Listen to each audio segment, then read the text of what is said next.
INS-də ölkəmizin müdafiəçilərinin efir vaxtı başlayır. Üzünüz qara olsun. Düşmən hücumları qarşısında aciz olduğunuz üçün qəmli və kədərli olasınız. Düşmən sizə hücum edir, siz isə susursunuz. Sizinlə müharibə edir, siz də ayağa qalxmırsınız. Düşmən Allah qarşısında günahlar işlədir, siz də o günahlarla barışırsınız.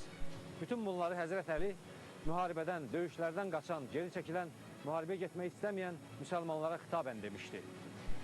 Vətənin müdafiəsi, düşmənlə cihad etmək İslamda vacib və əhəmiyyətli sayılır.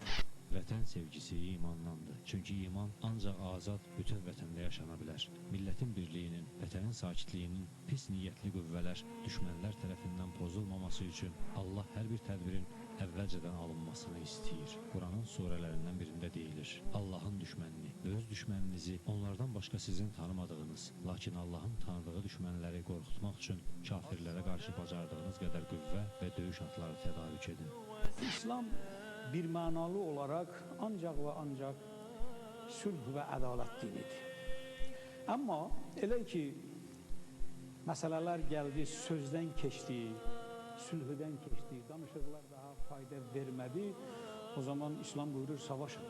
İslamdan öncə belə qədim türklərdə də, yəni vətənə bağlılıq, yəni türklərin vətənə bağlılığını dəvənin öz yerinə bağlılığına bənzədilər. Vətənimizə düşmən əli uzananda ilk öncə daha imanı təmiz olan insanlarımız, yəni bir gün çoxları şəhid olmuş qardaşlarımız, çox təbii də olsa, silahsız da olsa o torpaqlarımızın müdafiəsinə yollanır. Onlar öz peyğəmbərlərinə bizə bir hökmdar göndər ki, onun köməyi ilə Allah yolunda zülmkarlarla vuruşaq dedilər. O da onlara, sizə vuruşmaq əmri olduqda bəlkə vuruşmadınız söylədi. Onlar cavabında dedilər: Allah yolunda nə üçün vuruşmayaq ki, yurdumuzdan çıxarıldıq, övladlarımızdan ayrıldıq. Lakin onlara vuruşmaq vacib olduğu vaxt içərilərindən az bir qismi müstəsna olmaqla hamısı döyüşdən üst çevirdilər. Cihad və düşmənlə müharibə etmək ağır və məsuliyyətli işlərdən biridir. İmanı və inamı zəif olan şəxslər bu müqəddəs vəzifədən boyun qaçırmaq, eləcə də bu günahlarına din çərçivəsində haqq qazandırmaq üçün müxtəlif bəhanələr gətirirlər. Allaha və axirət gününə iman gətirənlər, malları və canları ilə cihad etmək barəsində səndən izin istəsələr, o saat cihada çıxarlar. Allah müttəqiləri tanıyandır. Səndən cihada çıxmaq üçün üzr istəyənlər ancaq Allaha və axirət gününə iman gətirməyənlər və ürəkləri şək şübhəyə düşənlərdir. Onlar öz şübhələrində tərəddüd edib durarlar. Qaydın geri! Bir dəqiqə, kim komanda verir ki qaydası? Heç kim bilmir, yiyəsilər, başa düşsün. Niyə olmazsa dayanır? Özümüz Yalanınızdan qorxursan. Sağdır. Yalancıdan qorxursuz. Hamınız qorxarsınız. Qurana əsasən müharibə məcburiyyət halında müraciət edilən və insani, əxlaqi sərhədlər çərçivəsində gerçəkləşdirilən arzu olunmaz və məcburi yoldur. İman gətirənlər hər hansı bir anlaşılmazlıq halında müharibənin məcburi olduğu vəziyyətə qədər gözləməli, yalnız qarşı tərəfdən hücum gəldiyi və müharibədən başqa alternativ olmadığı zaman savaşa girməlidirlər. Bəqərə surəsində deyilir: sizinlə vuruşanlarla siz də Allah yolunda vuruşun, lakin həddən kənara çıxmayın. Allah həddini aşanları sevməz. Allah müsəlmanlara savaş iznini təzyiq və zülm gördükləri üçün vermişdir. Başqa sözlə, İslamda döyüşdə belə ədalətin gözlənilməsi tələb olunur.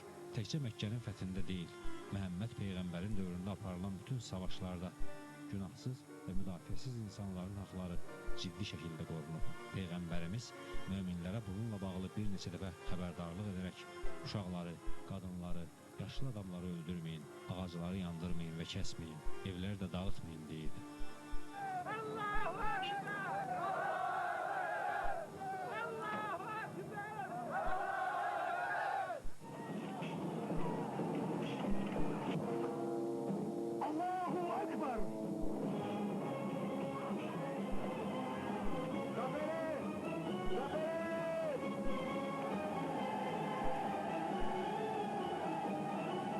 Hər zaman sülhə, dostluğa çağıran İslam, Allahın düşmənləri ilə dostluğu da lənətləyir. Bugün özünü müsəlman sayıb, əli günahsız insanların qanına batanlara qucaq açanların, inamlarının bütövlüyünə, imanlarının kamilliyinə şübhə var. Elə onlar üçün Quranda belə bir surə var: ey iman gətirənlər, nə mənim düşmənimi, nə də öz düşməninizi dost tutun. Onlar sizə gələn haqqı inkar etdikləri halda, siz onlarla dostluq edirsiniz. Mən sizin gizli saxladığınız və aşkar etdiyiniz hər şeyi bilirəm. Sizdən kim bunu etsə, o şübhəsiz ki, haqq yolundan azmışdır. torpaqlarının böyük bir hissəsi işğal olunan bizlər bugün insanlarımızı yurdlarından çıxaranlara qarşı düşmənçilik hisslərimizi qorumalı və hər an tarixi düşmənlərimizlə döyüşə hazır olmalıyıq. Quranda bu açıq aydın belə ifadə olunur. Ey iman gətirənlər, kafirlərlə rastlaşsanız dönüb onlardan qaçmayın. Allahın düşmənlərinə qarşı vuruşmaq xoşunuza gəlmədiyi halda sizə vacib edildi. Bəzən xoşlamadığınız bir şey sizin üçün xeyirli, bəzən xoşladığınız bir şey sizin üçün zərərli ola bilər. Onu Allah bilir, siz bilməzsiniz. Ey yeri göyü yaradan Allah, sən öz mərhəmətini vətən yolunda vuruşanların, bizi qoruyanların üstündən əskik etmə. Sənin kölgən onların kölgəsi bizim üstümüzdən əskik olmasın. Ey Allahım, sən onları düşmən gülləsinə tuş gətirmə. Belə bir müdrik kəlam var. Ölümdən qorxmayan millətə ölüm yoxdur. Cəsarəti, qeyrəti, vətənə sevgisi, inamı ilə ölümün özünə qalib gələnlərə, əbədiyyətə qovuşub, əbədiyyəşar xatirəsi ilə qəlblərə kösənlərə salam olsun deyib sizdən ayrılırıq. Torpaqlarımızı azad, Azərbaycanımızı bütöv görməyə arzusuyla salamat qalın.